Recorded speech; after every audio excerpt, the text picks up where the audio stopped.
Olha, um caminhoneiro e o pai dele passaram por um verdadeiro pesadelo nas mãos de bandidos. Eles chegaram a ser levados para um matagal com a cabeça coberta. O Tiago Silva acompanhou, tem informações e os detalhes dessa história agora pra gente. Pode rodar. Um caminhão todo destruído.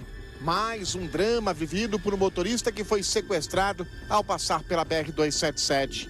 Os piratas do asfalto, como são conhecidos esses criminosos, têm tirado o sono de muitos caminhoneiros.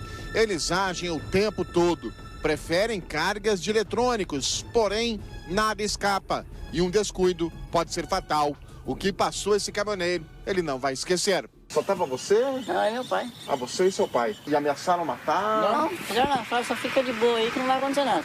A gente só quer a soja. Foi neste posto de gasolina, chegando em Curitiba, que o motorista do caminhão foi rendido pela quadrilha. Ele estava entrando no posto quando foi surpreendido por dois criminosos. Os dois estavam fortemente armados.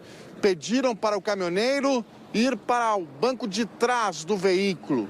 Ali, eles assumiram a direção do caminhão e começaram a rodar por esta região. Chegou a pensar, que vão me matar? Chegou a pelo menos eles não falaram nada, né?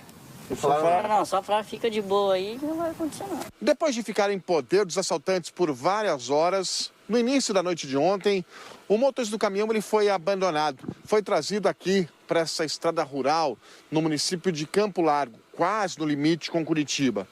Nesse ponto aqui, os criminosos então descem com o motorista do caminhão. Ele é obrigado a andar alguns metros para dentro dessa mata. Ali dentro, temendo pela própria vida, num momento bastante difícil, os criminosos colocam um cobertor na cabeça dele e falam para o motorista do caminhão para que ele só deixe o local depois que os assaltantes fugirem. Ele fica mais ou menos uns 5 minutos, observa que os assaltantes, eles entram num carro e fogem. Só então o caminhoneiro tira a coberta que estava na cabeça e começa a andar no meio da escuridão à procura de ajuda. Antes de liberar o motorista, os criminosos chegaram a trocar a carreta que estava carregada com soja. Os bandidos levaram a carga avaliada em R$100 mil. E além disso, é importante salientar que o veículo já se encontrava com a placa trocada. Muito provavelmente esse veículo seria aí utilizado posteriormente para fazer outros transbordos de carga, né, provavelmente de soja, por parte dessa quadrilha. Foi nesse ponto aqui da BR-277 que a polícia acabou interceptando o caminhão. Os criminosos, na tentativa de fugir da polícia, dirigiam em alta velocidade. Aqui, eles chegaram a colidir contra esse ponto de ônibus.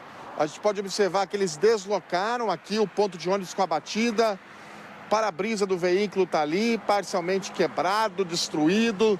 A parte de acrílico, a parte do painel também. O motorista, de forma deliberada, começou a zigue-zaguear na pista, bem como jogou o caminhão em cima da viatura. Posteriormente, ele reduziu a velocidade. Momento esse que duas pessoas, tanto o motorista quanto o passageiro, pularam do veículo com ele ainda em movimento e saíram correndo em direção ao mato próximo. O veículo acabou andando, né, o caminhão, e acabou colidindo num ponto de ônibus. Posteriormente, as equipes estacionaram a viatura e adentraram ali a um ato onde essas pessoas que se evadiram do caminhão tinham entrado. Momento esse que foram recebidos, né, por disparos de arma de fogo vindo do interior da mata. A gente pode observar que houve uma intensa troca de tiros entre os dois criminosos e os policiais. À frente do caminhão ficou completamente aqui o para-brisa destruído, uma situação complicada. Os policiais realizaram buscas durante toda a madrugada, mas os dois assaltantes ainda não foram encontrados. Para muitos motoristas, transitar nas rodovias que cortam Curitiba é uma grande aventura. Tudo por conta desses criminosos, que muitas vezes chegam a tirar a vida de pais de família durante a ação. A polícia segue à procura dos assaltantes, que vem agindo e já não é de hoje. Não é de hoje. Acho que agora, eu não sei se fica a cargo, doutora Márcia, da própria investigação, né, da Polícia Rodoviária Federal, enfim, alguma coisa tem que ser feita, né? A Polícia Civil, porque parece que são pessoas que conhecem bem a região, conhecem bem as estradas secundárias e por isso se utilizam, né, dessas estradas para fazer um verdadeiro terror com os motoristas que circulam aqui pela região de Curitiba. Não dá para continuar assim. E a soja?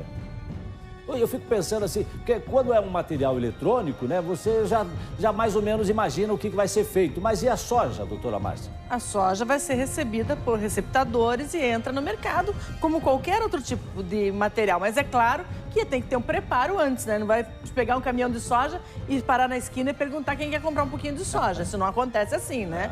A investigação, sim, corre pela Polícia Civil, porque embora tenha ocorrido em uma via federal, e por isso a Polícia Federal faz esse acompanhamento, esse primeiro momento, né?